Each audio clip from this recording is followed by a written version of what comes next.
Bonsoir frères et sœurs en Christ, que Dieu vous bénisse. Par la grâce de Dieu, aujourd'hui, on va continuer notre étude biblique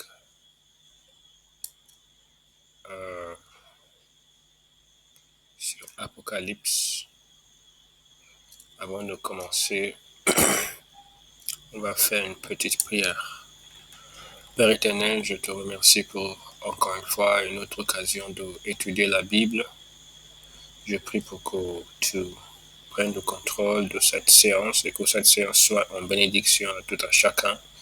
Au nom de Jésus-Christ, je prie pour que tu fasses luire la lumière de ta présence. Je prie pour que cette étude nous permette de grandir dans la foi, d'être réveillés spirituellement au nom de Jésus-Christ. Amen.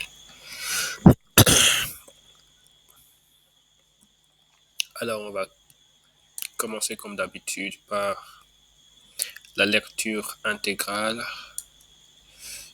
Cette fois-ci, il s'agit de la lecture intégrale du chapitre 12 d'Apocalypse. Et puis, on va se concentrer sur les versets pour ce soir, c'est-à-dire les versets 12 à 18. Apocalypse 12, lecture intégrale. J'ai un petit problème avec le site web. Je m'excuse. Je vais prendre la lecture avec ma Bible papier. Ok, ça paraît maintenant. Alors, un grand signe parut dans le ciel, une femme enveloppée du soleil, la lune sous ses pieds et une couronne de 12 étoiles sur sa tête. Elle était enceinte et elle criait, étant en travail et dans les douleurs de l'enfantement. Un autre signe parut encore dans le ciel, et voici, c'était un grand dragon rouge ayant 7 têtes et 10 cornes, et sur ses têtes 7 diadèmes. Sa queue entraînait le tiers des étoiles du ciel et les jetait sur la terre. Le dragon se tint devant la femme qui allait enfanter, afin de dévorer son enfant lorsqu'elle aurait enfanté. Elle enfanta un fils qui doit paître toutes les nations avec une verge de fer, et son enfant fut enlevé vers Dieu et vers son trône. Et la femme s'enfuit dans le désert où elle avait un lieu préparé par Dieu afin qu'elle lui fût nourrie pendant 1260 jours. Et il y eut guerre dans le ciel. Michel et ses anges combattirent contre le dragon. Et le dragon et ses anges combattirent, mais ils ne furent pas les plus forts, et leur place ne fut plus trouvée dans le ciel. Et il fut précipité le grand dragon, le serpent ancien, appelé le diable et Satan, celui qui séduit toute la terre. Il fut précipité sur la terre, et ses anges furent précipités avec lui. Et j'entendis dans le ciel une voix forte qui disait, maintenant le salut est arrivé, et la puissance, le règne de notre Dieu, et l'autorité de son Christ, car il a été précipité, l'accusateur de nos frères, celui qui les accusait devant Dieu jour et nuit. Ils l'ont vaincu à cause du sang de l'agneau et à cause de la parole de leur témoignage, et ils n'ont pas aimé leur vie jusqu'à craindre la mort. C'est pourquoi réjouissez-vous, cieux, et vous qui habitez dans les cieux. Malheur à la terre et à la mer, car le diable est descendu vers vous, animé d'une grande colère, sachant qu'il a peu de temps. Quand le dragon vit qu'il avait été précipité sur la terre, il poursuivit la femme qui avait enfanté l'enfant mâle, et les 2 ailes du grand aigle furent données à la femme afin qu'elle s'envolât au désert vers son lieu où elle est nourrie un temps, des temps et la moitié d'un temps, loin de la face du serpent. Et de sa bouche le serpent lança de l'eau comme un fleuve derrière la femme, afin de l'entraîner par le fleuve. Et la terre secourut la femme, et la terre ouvrit sa bouche et engloutit le fleuve que le dragon avait lancé de sa bouche. Et le dragon fut irrité contre la femme, et il s'en alla faire la guerre au reste de sa postérité, à ceux qui gardent les commandements de Dieu et qui ont le témoignage de Jésus. Et il se tint sur le sable de la mer. avant de euh, commencer l'étude pour aujourd'hui, je tiens juste à faire remarquer quelque chose que, ou je tiens juste à dire quelque chose. Que dans cette vision, la femme en question n'était pas Marie, la mère de Jésus. Ce n'est pas un symbole de Marie. Parce que je pense que c'est sur la base de cette écriture que les catholiques romains disent que Marie est la reine du ciel et toutes sortes de bêtises. Euh, Parce qu'on dit une femme enveloppée de soleil, la lune sous ses pieds, une couronne de 12 étoiles sur sa tête, elle était enceinte, elle criait, était en travail dans les douleurs de l'enfantement, etc. Bien évidemment que Dieu ne voulait pas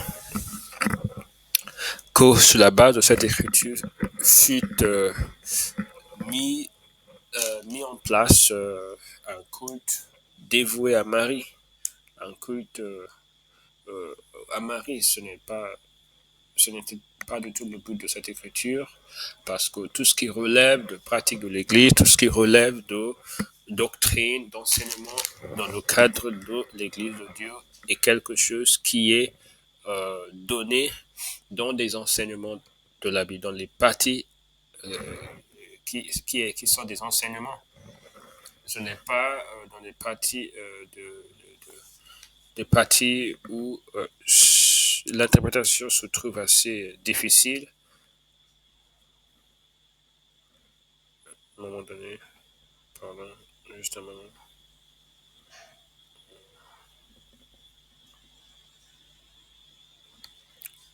Ce n'est pas dans les parties euh, où l'interprétation est difficile qu'on doit tirer des doctrines, des enseignements. Donc, il n'est pas explicité, en tout cas, dans cette écriture qu'il s'agit de Marie, même si on peut faire des rapprochements dans quelques parties de ces descriptions avec Marie, mais il n'en reste pas moins qu'il n'est pas précisé ici qu'il s'agit de Marie. Et donc, de là à bâtir tout un système de dogme, de culte à Marie, en fait, c'est vraiment un saut dans le vide de, des enseignements diaboliques. Il faut donc faire attention. Alors, on va continuer donc avec le, avec notre étude pour aujourd'hui.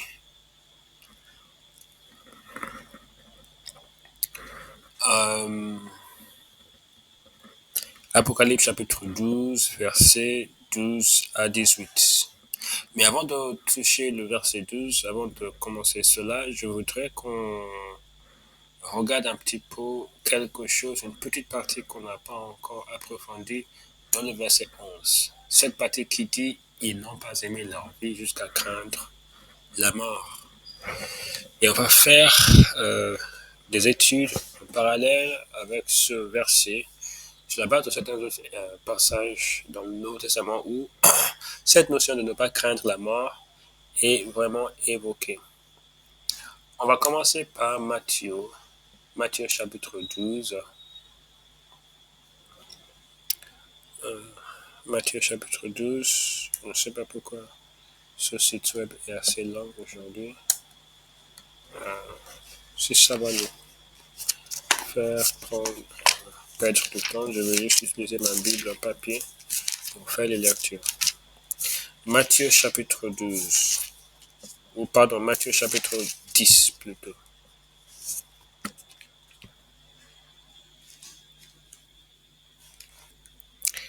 Il est dit dans le verset 28 de Matthieu chapitre 10 que ne craignez pas ceux qui tuent le corps et qui ne peuvent tuer l'âme. Craignez plutôt celui qui peut faire périr l'âme et le corps dans la géhenne. Donc, Jésus-Christ dit qu'on ne doit pas craindre, on ne doit pas craindre celui qui tue l'âme et qui ne peut pas tuer le corps, mais on doit plutôt craindre celui qui peut tuer à la fois le corps et l'âme de la géhenne. C'est lui qu'il faut craindre. Ma connexion est assez faible aujourd'hui.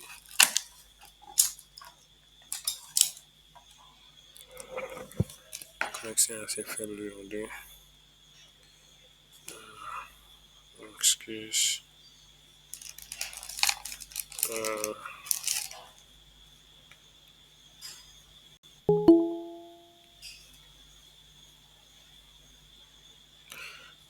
Donc, il est dit qu'il ne faut pas craindre celui qui tue le corps et qui ne peut pas tuer l'âme. Et il faut plutôt craindre celui qui peut tuer à la fois l'âme et le corps.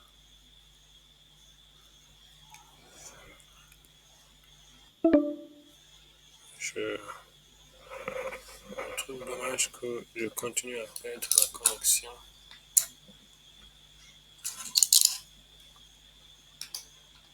Je vais me déconnecter pour me reconnecter.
Bienvenue, chère Augustina. Pardon, j'avais un problème de connexion momentané. C'était pour ça que je ne pouvais pas vous accepter dans la séance. Ok, on va continuer donc. Donc j'ai lu Le passage qui dit qu'il ne faut pas craindre les personnes. D'accord, bonsoir, monsieur.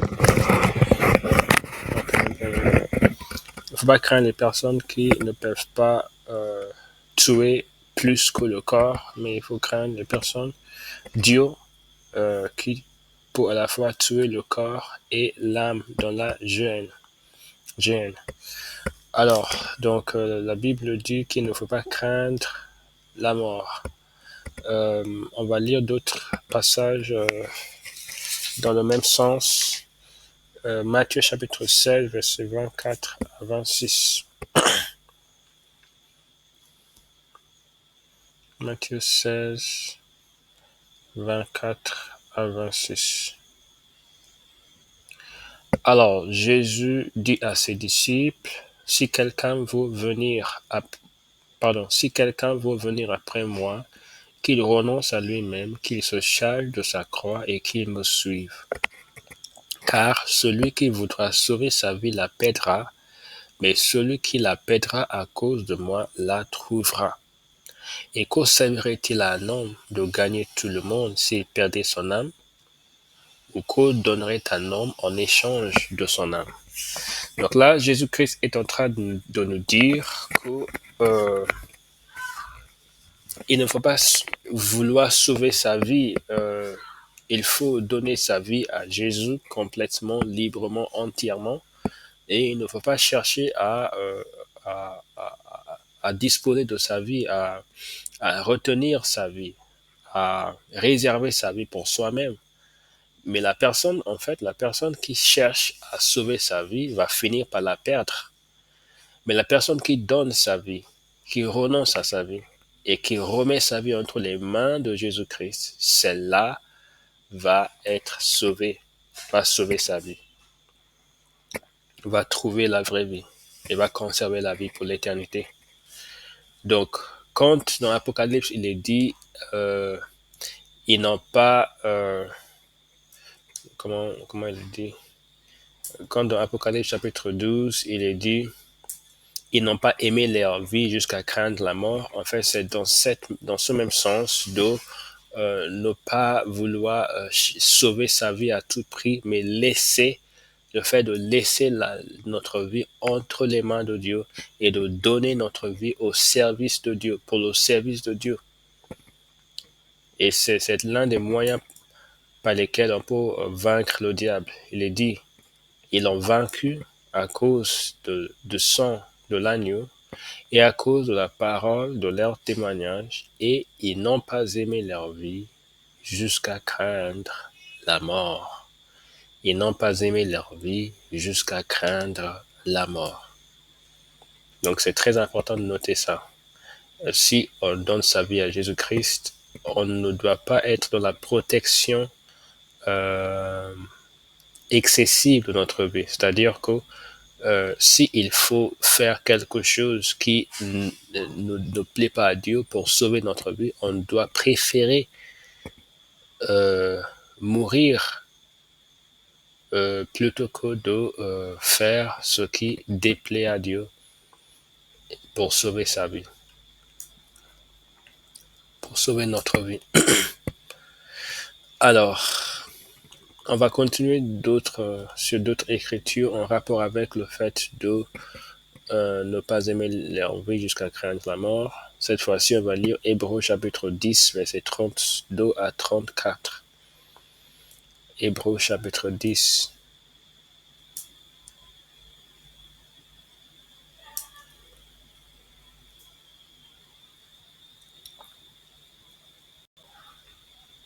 Souvenez-vous de ces premiers jours, après avoir été éclairés.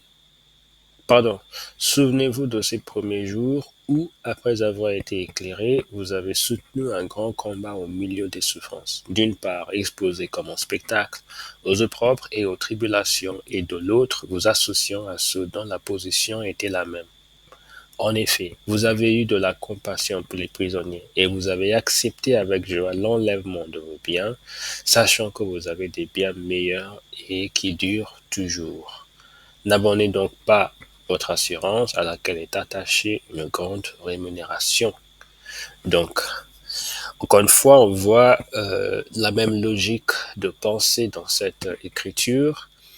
Il est dit à propos de ces chrétiens que dans les premiers jours de la conversion, la Bible dit après avoir été éclairés, après avoir accepté la lumière de Christ qui éclaire, qui donne un éclairage vrai et véridique sur la vraie valeur des choses dans le monde. Après avoir accepté l'éclaircissement de Jésus-Christ, ils ont soutenu un grand combat au milieu des souffrances. C'est-à-dire, ils ont été sujets à des persécutions de tout genre. D'une part, exposés comme un spectacle aux opprobres, c'est-à-dire aux insultes, aux injures, à la honte. Ils étaient exposés à la honte, aux opprobres et aux tribulations. Et de l'autre, vous associant à ceux dont la position était la même. Et quelle était leur attitude face à tous ces problèmes? Il est dit, vous avez eu de la compassion pour les prisonniers et vous avez accepté avec joie l'enlèvement de vos biens. C'est-à-dire les personnes qui confisquaient leurs biens, les personnes qui les dépouillaient de leurs biens, ils n'ont pas résisté à ces personnes.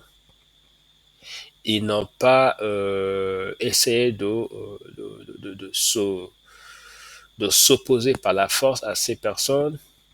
La Bible dit qu'ils ont accepté ce qui leur est arrivé avec joie parce qu'ils savaient qu'ils possédaient déjà des biens meilleurs et qui sont éternels au ciel. Donc leurs yeux, leur compréhension, leur attitude, leur esprit était tellement fixé dans le ciel comme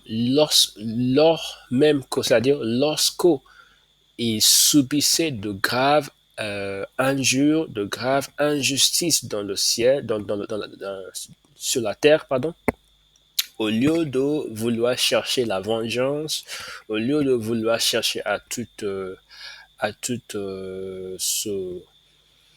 récupérer par la force, au lieu de chercher toutes ces choses, ils ont plutôt pensé à leur héritage céleste dans le ciel, ils ont plutôt pensé à leur possession éternelle dans le ciel et ils étaient contents même de se faire enlever leurs biens. Et ça, c'est une attitude qui nous est donnée en exemple. En tant que chrétien, il faut avoir cet état d'esprit. Il faut avoir cette manière de voir. Ne pas être trop attaché aux choses de la terre au point de faire ce qui n'est pas conforme à la parole de Dieu juste pour garder ce qui nous appartient. Maintenant, cela ne veut pas dire que à chaque fois que quelqu'un essaie d'enlever quelque chose qui nous appartient, il faut rester sans rien faire. Mais ici, ce qui est le plus important, c'est l'attitude, l'état de cœur, l'état d'esprit, l'état de l'âme face à ces épreuves. Si notre cœur est attaché à nos propriétés, nos biens, nos possessions sur cette terre, nous ne pouvons pas avoir un cœur qui plaît à Dieu, nous ne pouvons pas avoir des actions qui plaisent à Dieu, nous ne pouvons pas avoir un caractère qui est semblable à Christ. Il faut donc prier que Dieu nous détache d'un amour pour les choses matérielles de la terre, parce que cet amour va toujours nous tirer vers le bas, cet amour va toujours contaminer notre esprit et la sanctification de Dieu dans notre vie. Donc, encore une fois, on va lire une autre écriture qui nous montre la manière dont Dieu nous a séparés du monde et l'invitation que Christ nous donne à prendre part à cette séparation du monde. Hébreux chapitre 13, versets 11 à 14. Le corps des animaux dont le sang est porté dans le sanctuaire par le souverain sacrificateur pour le péché sont brûlés hors du camp. C'est pour cela que Jésus aussi, afin de sacrifier le peuple par son propre sang, a souffert hors de la porte. Sortons donc pour aller à lui, hors de camp, en portant son eau propre. Juste un moment, je vais vérifier si cet enregistrement fonctionne. Ok, ça fonctionne. Ok. Car nous n'avons point ici-bas de cité permanente, mais nous cherchons celle qui est à venir. Donc, qu'est-ce que cette écriture nous enseigne? Il est dit, le corps des animaux, dont le sang est porté dans le sanctuaire par le souverain sacrificateur pour le péché, sont brûlés hors du camp. Donc, Jésus-Christ, lors de son sacrifice à la croix du Calvaire, a été, lui, sacrifié en dehors de la ville. En dehors de la ville. La Bible dit dans le verset 12, c'est pour cela, donc, juste pour un peu symboliser ou pour incarner le sacrifice dans l'Ancien Testament qui était fait hors de camp, Jésus-Christ lui-même a été emmené hors de la ville, juste un petit peu, juste à une petite distance de l'extérieur de la ville de Jérusalem, ou de la frontière de la ville de Jérusalem. C'est là où Jésus-Christ a été crucifié. Et c'était vraiment pour symboliser cette action de amener le corps des animaux pour les brûler hors du camp. Mais maintenant, qu'est-ce qui est intéressant ici? Jésus-Christ, afin de sanctifier le peuple par son propre sang, il a souffert hors de la porte, hors de la ville, hors de la ville. Jésus-Christ, il a souffert hors de la ville de Jérusalem, même si c'était très proche de la ville. Verset 13. Sortons donc pour aller à lui hors du camp en portant son eau propre. Jésus-Christ, quand on l'emmenait hors de la ville de Jérusalem, à l'extérieur pour être crucifié, c'était pas une chose noble. C'était pas une chose respectueuse, on va dire. C'était une chose qui était ignoble. C'était une chose qui avait l'air méprisable. C'était une honte. C'était une honte. Et la Bible dit que nous devons accepter de porter cette honte de Christ en suivant Christ hors du monde. C'est-à-dire, ce n'est pas physiquement en dehors du monde, mais spirituellement et dans notre esprit, dans notre mentalité. Il faut être hors du monde. Il ne faut pas être comme le monde. C'est-à-dire que il faut avoir un regard différent de celui du monde. Et quand on a ce type de regard qui est celui de Christ, certainement que le monde va se moquer de nous. Le monde va se jouer de nous. Le monde va dire que oui, cette personne est ridicule, cette personne ne sait pas comment vivre dans ce monde, cette personne est tout à fait stupide parce que elle ne se comporte pas comme tout le monde le fait. Et elle a un comportement différent et ça n'a pas de sens. Parce que la voix de Christ n'a pas de sens pour le monde. Alors, donc on voit ici, sortons donc pour aller à lui, c'est-à-dire suivons Christ en dehors du monde, suivons Christ dans notre attitude, dans notre mentalité, dans notre manière de vivre, dans notre comportement, dans notre conduite, suivant Christ hors du monde. Pourquoi? Verset 14, car nous n'avons point ici-bas de cité permanente, nous allons tous mourir un jour ou l'autre. Nous n'avons pas une cité permanente, même si nous pouvons acquérir toutes les possessions que nous pouvons acquérir dans ce monde, nous allons tout laisser quand l'heure de la mort arrive. Donc c'est pour ça que Dieu dit, nous n'avons point ici-bas de cité permanente, mais nous cherchons la cité de Dieu, la nouvelle Jérusalem. Nous cherchons celle qui est à venir. Amen. Alors, donc, tout ça, c'est un rapport avec le fait de ne pas aimer sa vie, parce que dans tout cela, ce qui est à souligner, c'est le fait de ne pas aimer sa vie. Le fait de ne pas aimer sa vie jusqu'à craindre la mort. C'est ça la chose importante ici. Ne pas aimer sa vie jusqu'à craindre la mort. Ok, on va maintenant commencer l'étude pour aujourd'hui proprement dit. L'étude pour aujourd'hui, c'est à partir du verset 12, donc Apocalypse 12, 12. Apocalypse 12, verset 12. C'est pourquoi réjouissez-vous, cieux, et vous qui habitez dans les cieux. Malheur à la terre et à la mer, car le diable est descendu vers vous, animé d'une grande colère, sachant qu'il a peu de temps. On va lire d'abord 12 à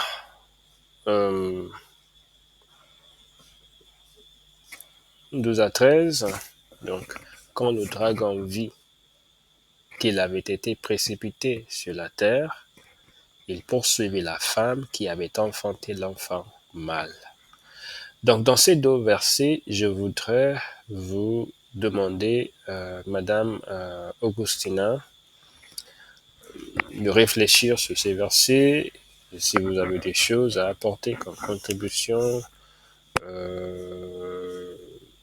sur la base de ces versets, vous pouvez le faire.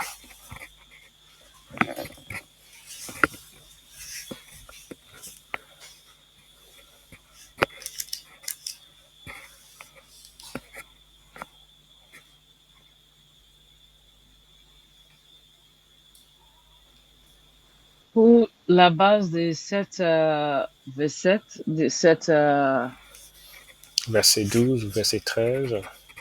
verset,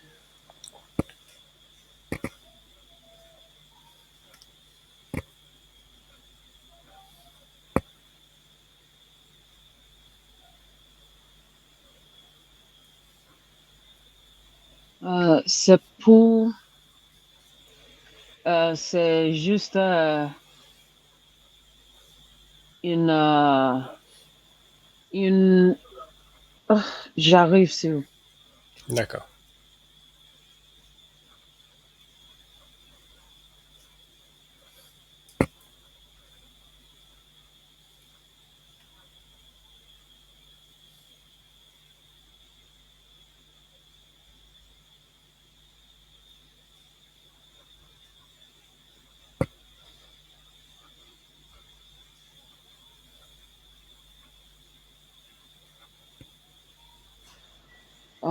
D'accord. En suivant tout ce que vous avez déjà dit pour garder notre vie en Jésus, car euh, euh, toutes les personnes vont mourir, vont, va mourir quand le temps est presque. Je comprends que euh, cette verset est une motivation pour garder notre vie, car le diable euh, est descendu vers nous. Il habite dans la terre et il est en colère car il n'a pas le temps et il veut mettre un désarrêt. Il veut détruire notre vie. Il veut détruire notre foi en Jésus. Il veut détruire notre relation avec Dieu. avec les tentations de la terre, les tentations que la terre possède, les distractions sensuelles, les distractions qui ne plaisent pas à notre Dieu. Et, le diable après notre corps et il ne veut pas euh, que nous avons une relation euh, avec Dieu pour à son Dieu à la ciel, au ciel quand le Monter temps au ciel. est presse. Non, pardon. Pour monter au ciel. De monter, oui, de monter au ciel quand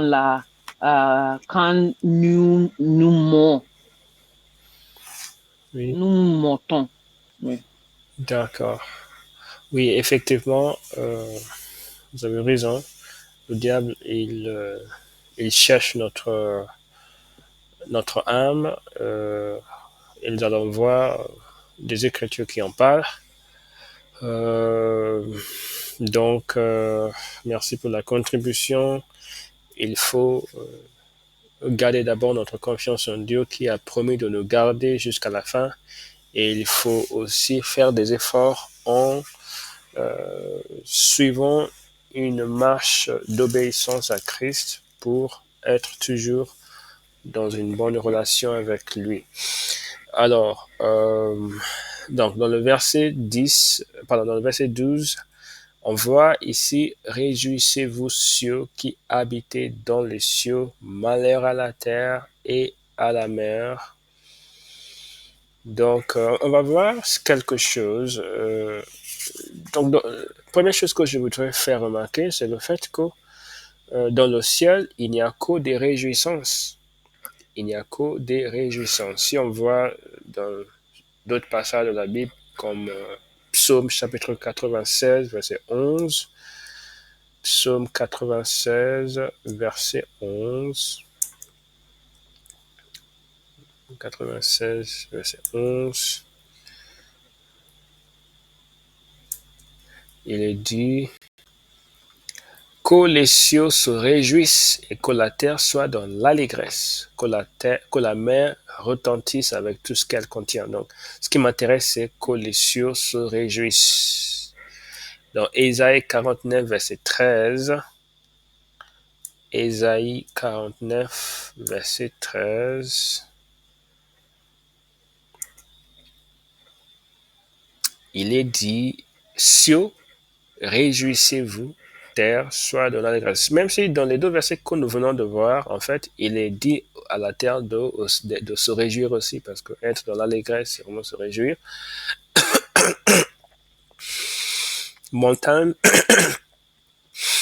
éclatez en cri de joie, car l'Éternel console son peuple, il a pitié des malheureux.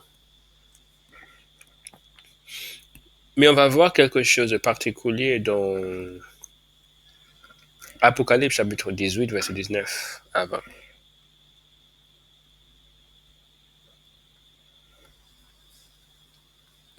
Apocalypse 18, verset 19 à 20.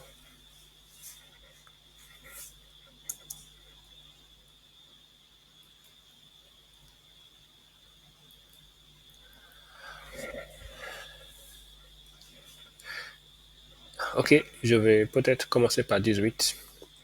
Et il s'écriait en voyant la fumée de son embrasement, quelle ville était semblable à la grande ville.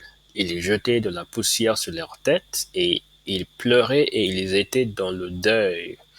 Ils criaient et disaient, malheur, malheur, la grande ville, où se sont enrichis par son opulence tous ceux qui ont des navires sur la mer. En une seule heure, elle a été détruite.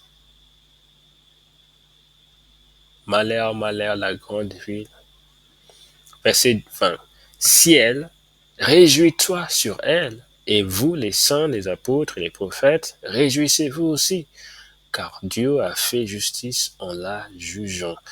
Donc, il est dit au ciel de se réjouir sur la destruction et sur le malheur de cette ville de Babylone. Ce que je vois ici, c'est il y a cette malheur sur la terre ici, mais il y a toujours la joie dans le ciel.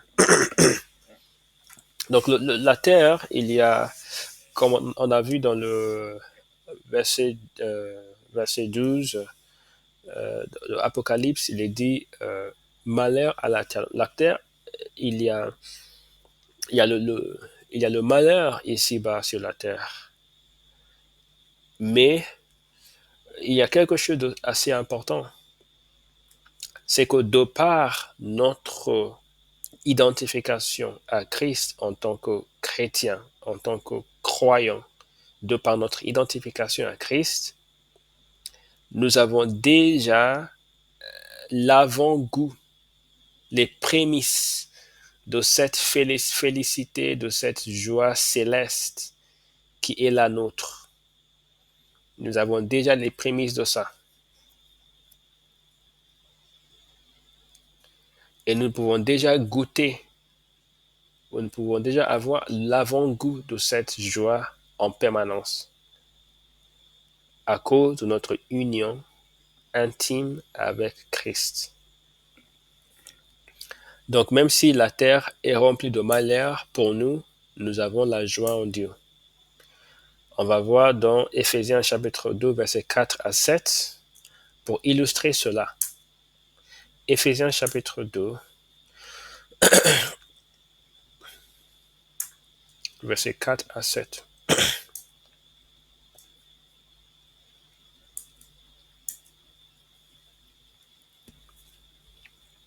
Mais Dieu qui est riche en miséricorde, à cause du grand amour dont il nous a aimés, nous, qui étions morts par nos offenses, nous a rendus à la vie avec Christ, car c'est par grâce que vous êtes sauvés. Il nous a ressuscités ensemble et nous a fait asseoir ensemble dans les lieux célestes en Jésus-Christ, afin de montrer dans les siècles à venir l'infinie richesse de sa grâce par sa bonté envers nous en Jésus-Christ. Donc la Bible dit que nous avons été rendus à la vie avec Christ et il nous a ressuscités ensemble afin de nous faire asseoir dans les lieux célestes. Donc nous sommes assis spirituellement avec Dieu dans les lieux célestes, dans les lieux de la réjouissance, de la joie, de la célébration, de la gloire de Dieu en permanence. Spirituellement, nous sommes positionnés dans cet endroit, même si nous sommes encore ici-bas, mais dans le spirituel, nous sommes assis dans les lieux célestes en Jésus-Christ. Donc nous pouvons profiter de cette expérience spirituelle par la foi pour vivre et avoir la joie, même si le monde autour de nous reste sombre. Voilà pourquoi il est dit dans Romains chapitre 14, verset 17, que le royaume de Dieu n'est pas le manger ou de boire, mais la justice, la paix et la joie dans le Saint-Esprit. On va lire ça tout à l'heure. Verset 17 dit, car le royaume de Dieu n'est pas le manger et le boire, mais la justice, la paix et la joie par le Saint-Esprit. Pourtant, même si tout ça c'est vrai, il n'en est pas moins vrai que, c'est-à-dire c'est encore vrai que cette participation à la joie céleste se trouve perturbée par les agissements de notre adversaire, le diable.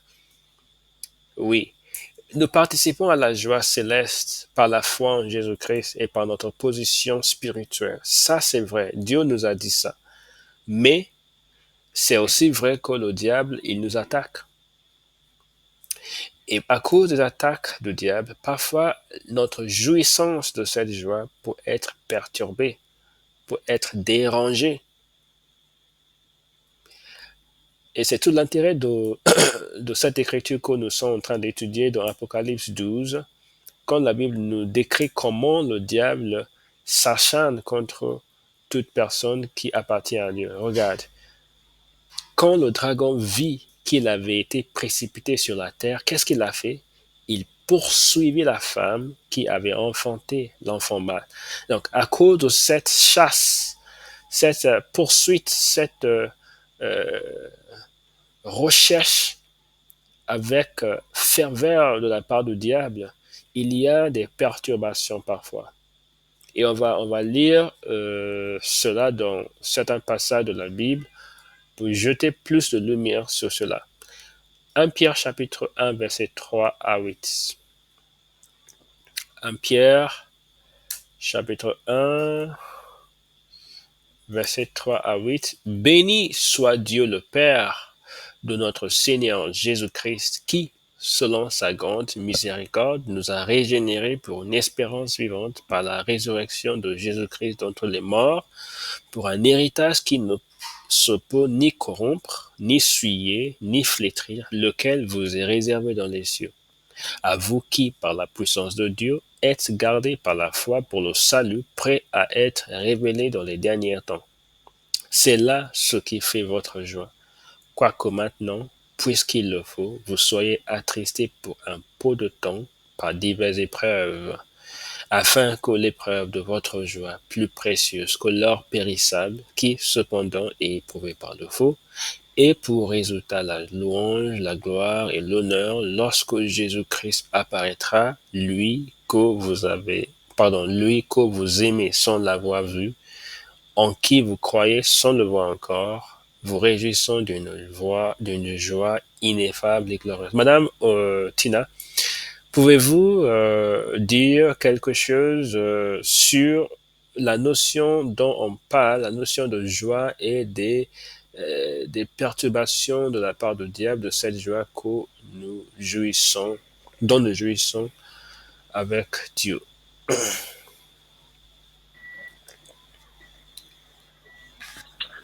Je pense que...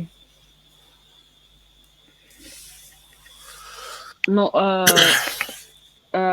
pourrez-vous répéter la question, Donc, s'il vous plaît? on a parlé des attaques du diable qui perturbent notre expérience de la joie céleste en tant que chrétien. Maintenant, j'ai lu ces versets 3 à 8.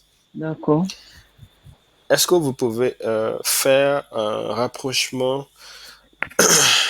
avec ce qu'on est en train de dire dans ces versets? Est-ce que vous trouvez certaines choses dans ce verset en rapport avec ça?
Allô?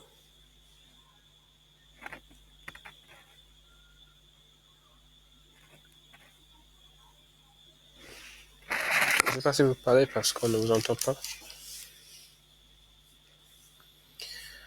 Ok, je vais reprendre.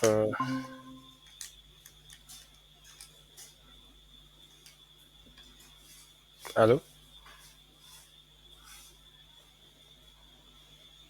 Oui, monsieur, votre connexion d'Internet est mal.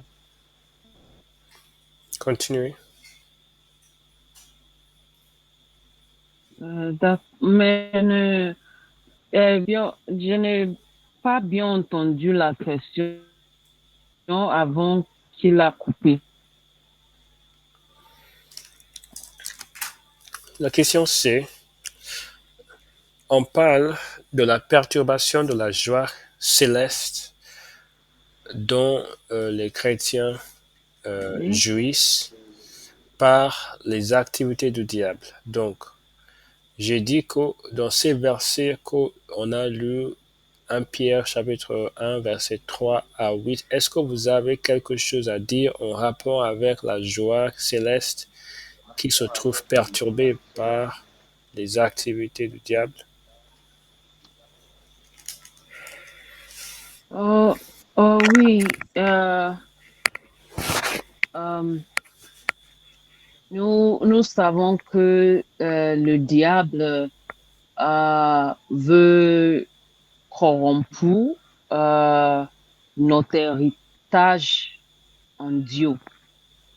Il, euh, il ne veut pas que la régénération de euh, que euh, Jésus, Jésus-Christ nous donne, que nous avons, que nous vivons la régénération, que la mort de Jésus-Christ nous donnons. Il veut que nous souffrions et que nous n'avons pas la joie de Jésus-Christ, euh, que, euh, que nous, nous serons euh, expérience quand nous vivons, euh, quand nous suivons le chemin de Dieu. Il y a certains bénissements qui s'accompagnent le chemin de Dieu et que nous, comme nous, les chrétiens, quand nous suivons le chemin de Dieu, nous avons une réjouissance dans le ciel et le diable ne veut pas que nous avons ça. Mhm. Oui, tout à fait. Merci pour cette contribution. Euh, oui, donc dans les versets que je viens de lire ou que j'ai lus, on voit particulièrement dans le verset 6, euh, ok, dans le verset 5-6, on voit à vous qui, par la puissance de Dieu, êtes gardés par la foi pour le salut, prêt à être révélé dans les derniers temps. Donc, nous sommes gardés par la foi, par notre foi, pour le salut, prêt à être révélé dans les derniers temps. Maintenant, c'est là ce qui fait votre joie. Voilà ce qui fait votre joie. Ce salut qui sera révélé dans les derniers temps, c'est ce qui fait votre joie. Quoique maintenant, même si maintenant, puisqu'il le faut, parce que c'est nécessaire, vous soyez attristés. Oui, vous êtes attristés pour un peu de temps, par diverses épreuves. Donc Dieu permet au diable de nous éprouver et ça nous attriste, euh, ça ponctionne en quelque sorte notre joie de temps en temps. Même si on peut avoir de la joie au milieu de toutes les afflictions, mais parfois il y a la tristesse, comme la Bible dit. Donc il le faut, et nous sommes attristés pour un peu de temps par diverses épreuves, afin que l'épreuve de votre foi précieuse, que l'or, plus précieuse que l'or périssable, etc., ait pour résultat la louange, la gloire et l'honneur lorsque Jésus-Christ apparaîtra Donc, l'objectif de ces épreuves que Dieu permet, c'est que nous recevions des récompenses célestes après les avoir toutes surmontées par sa grâce. Donc Dieu permet au diable de nous éprouver, de nous tacler, de nous résister, de s'opposer à nous, de nous mettre des entraves dans le chemin, justement pour que nous ayons un combat à livrer et pour que nous gagnions ce combat et que nous soyons récompensés euh, au ciel. Parce que s'il n'y a aucun combat, s'il n'y a aucun conflit, s'il n'y a aucune épreuve, il n'y a rien à récompenser. On ne peut pas récompenser une personne qui ne fait rien. C'est lorsqu'on est éprouvé et qu'on a surmonté et qu'on a réussi l'épreuve qu'on va recevoir une recommandation ou une récompense. Si un élève ne fait aucun examen, il ne peut pas réussir parce que déjà il n'a pas passé d'examen.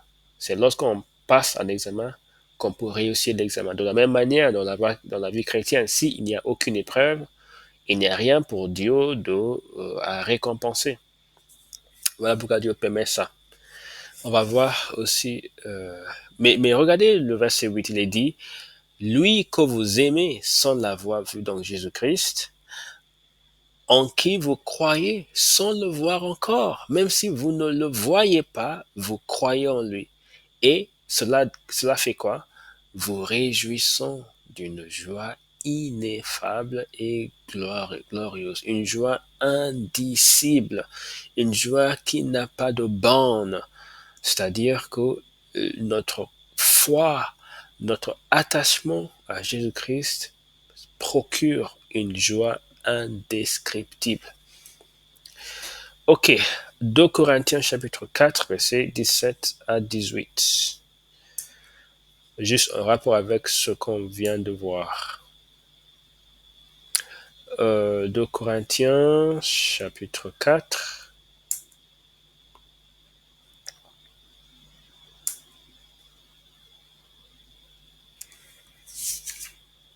Ok, versets 17 à 18. Car nos légères afflictions du moment présent produisent pour nous, au-delà de toute mesure, un poids éternel de gloire, parce que nous regardons non point aux choses visibles, mais à celles qui sont invisibles, car les choses visibles sont passagères et les invisibles sont éternelles. Donc nos légères afflictions du moment présent, des différentes difficultés auxquelles nous faisons face, les problèmes auxquels nous sommes confrontés de temps en temps, les attaques du diable, les manipulations diaboliques, etc., que Dieu permet parfois. La Bible dit que toutes ces choses produisent au-delà de toute mesure un poids éternel de gloire, à condition qu'on regarde non point aux choses visibles, parce que si on les regarde, on peut être découragé, mais à celles qui sont invisibles, justement parce que les choses visibles sont passagères et les choses invisibles sont éternelles. Amen. Alors, donc, tout ça pour dire qu'on ne doit pas se laisser décourager si on est affligé. On doit puiser notre force en notre Dieu qui nous secourt en tout temps. Mais regardez quelque chose dans le verset 12. Il est dit, le diable est descendu vers vous, animé d'une grande colère.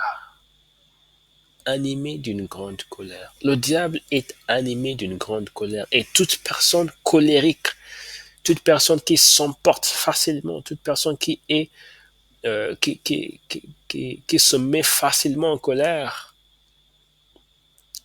ressemble au diable. La Bible dit que le diable est animé d'une grande colère.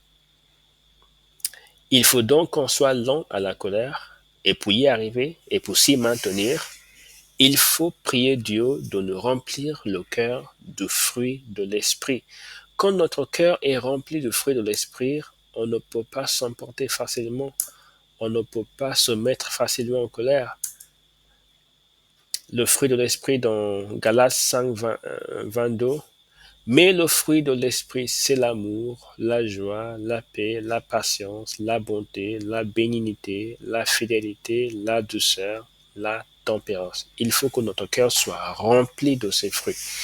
Et alors, et, et alors on va avoir là un caractère qui n'est pas colérique.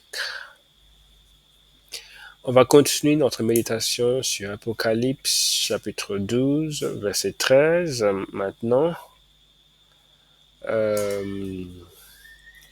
il est dit, le dragon, il vit qu'il avait été précipité sur la terre et il poursuivit la femme qui avait enfanté l'enfant mâle.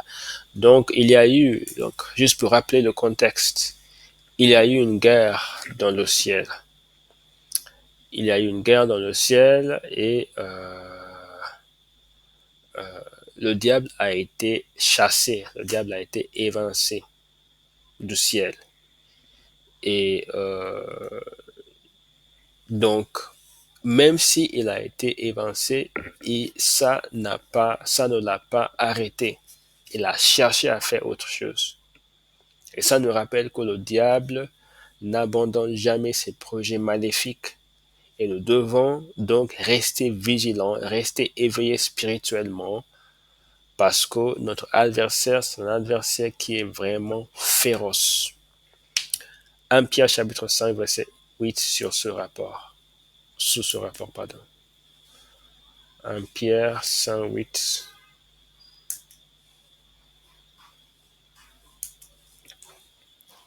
Il est dit, soyez sobres, veillez, votre adversaire, le diable, rôde comme un lion rougissant, cherchant qu'il dévorera. Soyez sobres, faites attention, soyez sobres, veillez, veillez, car votre adversaire, le diable, rôde comme un lion rougissant, cherchant qu'il dévorera.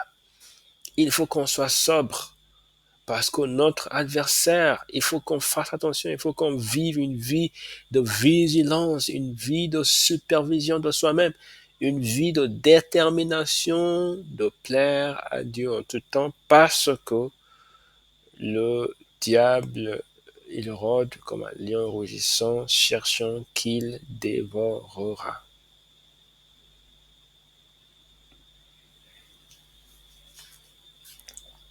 Verset 9 dit, résistez-lui avec une foi ferme, sachant que les mêmes souffrances sont imposées à vos frères dans le monde. Amen. Luc 22, versets 31 à 32. Luc 22, versets 31 à 32. Luc 22, versets 31 à 32.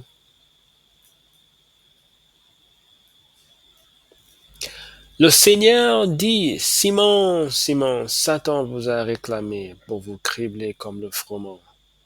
Mais j'ai prié pour toi afin que ta foi ne défaille point. Et toi, quand tu seras converti, affermis tes frères. Simon, Simon, Satan vous a réclamé pour vous cribler comme le froment. Mais j'ai prié pour toi afin que ta foi ne défaille point. Et quand tu seras converti, affermis tes frères. Affermis tes frères. Donc le diable cherche à dévorer. Le diable cherche à dévorer. Le diable cherche à dévorer. Il faut donc qu'on fasse attention. Il faut qu'on fasse attention. Il faut qu'on prie. Il faut qu'on soit vigilant. Il faut qu'on soit un homme, une femme de prière. Il faut qu'on prie Dieu pour la grâce parce que le diable cherche à nous dévorer. C'est ça son objectif. C'est ça sa priorité. Il cherche à nous retirer. Mais la Bible dit qu'il ne peut pas le faire parce que celui qui est en nous est plus grand que celui qui est contre nous, qui est dans le monde. Donc, on va passer au verset 14 à 16. Verset 14 à 16, Apocalypse chapitre 12.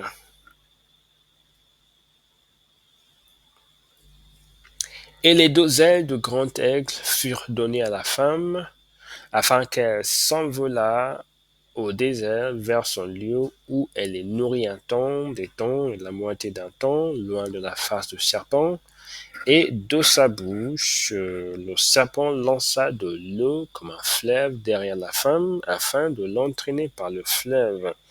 Et la terre secourut la femme, et la terre ouvrit sa bouche et engloutit le fleuve que le dragon avait lancé de sa bouche. Gloire à Dieu. Dieu est puissant. Donc, qu'est-ce qu'on retient ici? On retient encore une fois l'engagement, le soutien de Dieu face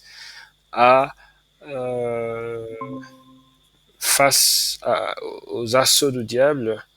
On voit le soutien de Dieu dont il y a eu le don des 2 ailes du grand aigle à la femme. Les 2 ailes du grand aigle furent données à la femme et elle a pu s'envoler au désert, etc. Toutes ces choses, ce sont des choses mystérieuses. Je ne veux pas m'appesantir sur l'explication de ces choses parce que moi, je n'en sais rien. Mais tout ça, ce que cela me dit, en tout cas, c'est le fait que Dieu, il prend soin de son peuple. Et quand cette femme a été attaquée par le dragon, Dieu lui a donné un moyen de s'échapper de sa présence, en tout cas. Donc, elle a reçu 2 ailes, et elle a pu s'envoler, elle a pu se mettre en sécurité, à l'abri de tout danger de la part du dragon. Mais on voit dans le verset 15 que le dragon ne s'est pas arrêté jusque-là.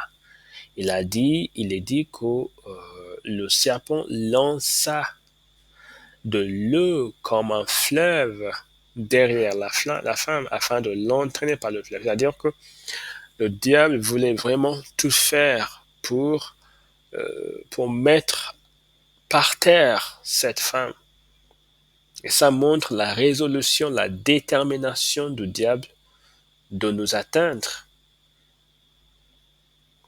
Mais heureusement que le verset 16 dit « La terre secourt la femme et la terre ouvrit sa bouche et engloutit le fleuve que le dragon avait lancé de sa bouche. » Donc, tout ça, le thème en fait qui ressort de ce verset, de ces 3 versets, c'est la délivrance de Dieu, même si le diable essaie de nous attaquer. Dieu nous délivre.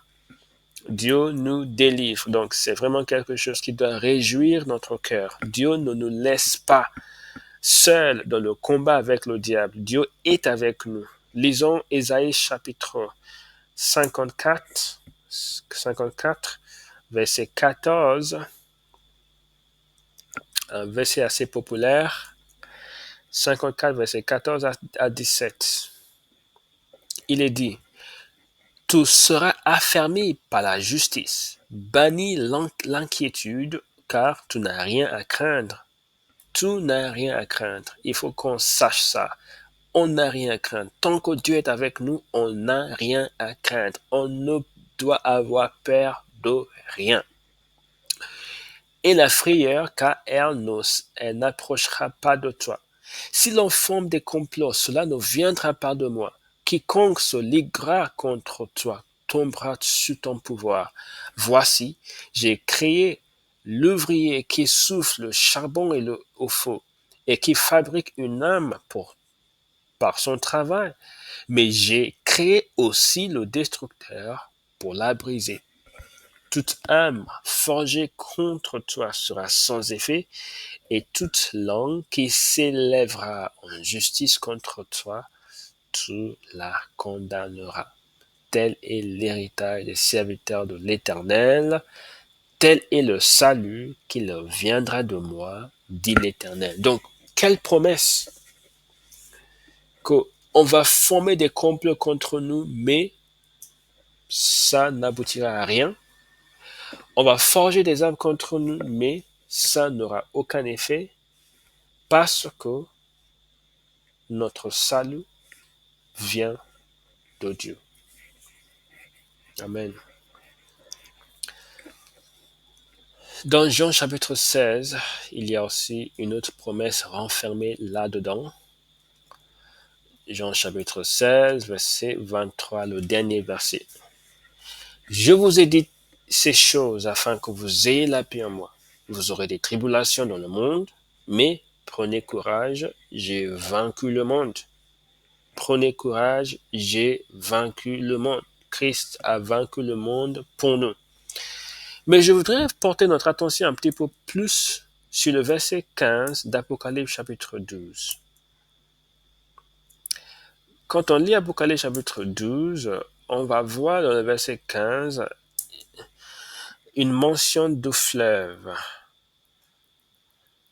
Il est dit, de sa bouche, le serpent lança de l'eau comme un fleuve derrière la femme afin de l'entraîner par le fleuve. Et je voudrais dire ici, juste en faisant un petit commentaire sur ce verset, que parfois les assauts diaboliques arrivent comme un fleuve.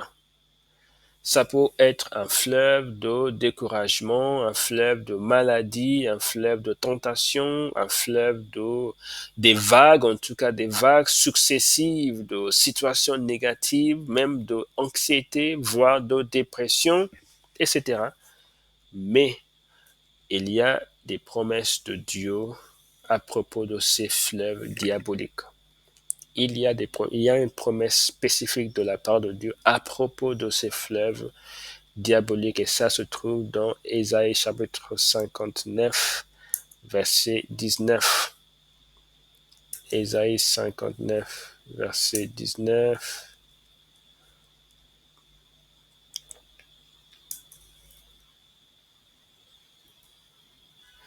On craindra le nom de l'Éternel depuis l'Occident,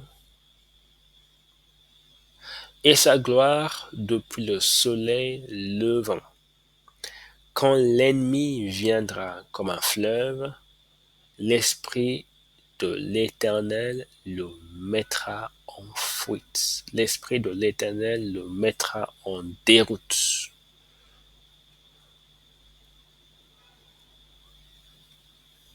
Amen. Donc, quand l'ennemi viendra comme un fleuve, nous avons une promesse précieuse. Il faut donc, lors de ces occasions, lorsque le diable nous vient comme un fleuve d'eau, parfois maladie, dépression, anxiété, mauvaises nouvelles, etc., il faut se réclamer de cette promesse pour avoir la victoire. Finalement, les versets 17 à 18, on va juste regarder Apocalypse 12, 17 à 18. 12. Dernier verset d'Apocalypse 12. Donc, il est dit, le dragon fut tiré contre la femme et il s'en alla faire la guerre au reste de sa postérité, à ceux qui gardent les commandements de Dieu et qui ont le témoignage de Jésus, et il se tint sur le sable de la mer. Je voudrais dire ici qu'encore une fois, le diable, il ne s'arrête jamais dans ses attaques. Il ne s'arrête jamais dans ses attaques. il ne s'arrête jamais dans ses attaques. Il faut aussi avoir ça à l'esprit. Mais Dieu nous a promis la victoire. C'est dans 2 Timothée chapitre 4, verset 18. Même si le diable continue d'attaquer, nous avons des promesses à la hauteur et bien au-delà même de ces attaques. Chapitre 4 de 2 Timothée au verset 18. Le Seigneur me délivrera de toute œuvre mauvaise. Il me sauvera pour me faire entrer dans son royaume céleste. À lui soit la gloire au siècle des siècles. Amen. Alors, donc voilà tout ce que on va, on peut faire dans cette étude de Apocalypse chapitre 12. Je ne sais pas si vous avez des choses à dire euh, comme mot de la fin avant qu'on ne fasse la prière de clôture.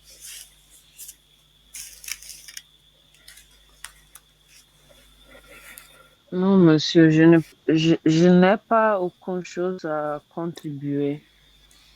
Ok, merci pour votre participation encore une fois. Il y a des personnes qui participaient régulièrement, mais je ne sais pas, depuis quelques semaines, ces personnes ne viennent plus.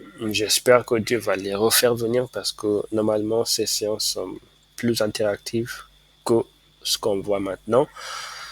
Je garde encore l'espoir. Je vais donc prier l'appel à la fin afin qu'on termine la séance. Père éternel, merci beaucoup pour cette occasion précieuse dans ta présence d'étudier la Bible. C'est toujours un moment joyeux dans ta présence. Merci d'avoir fait venir notre sœur Augustina pour venir participer à cette étude. Je prie pour que toutes les choses que tu nous as mis à l'esprit, pour qu'on en profite, pour grandir dans la foi. Je prie pour que nous retenions toutes ces choses, que nous oublions rien de ce que tu nous transmets et que nous en sortions plus encouragés, plus affermis, plus fortifiés dans notre foi au nom de Jésus-Christ. Amen. Amen. Que Dieu te bénisse, sœur. Bonne soirée. Bonne soirée, monsieur. Que Dieu vous bénisse. Merci. Oh, pardon. 38.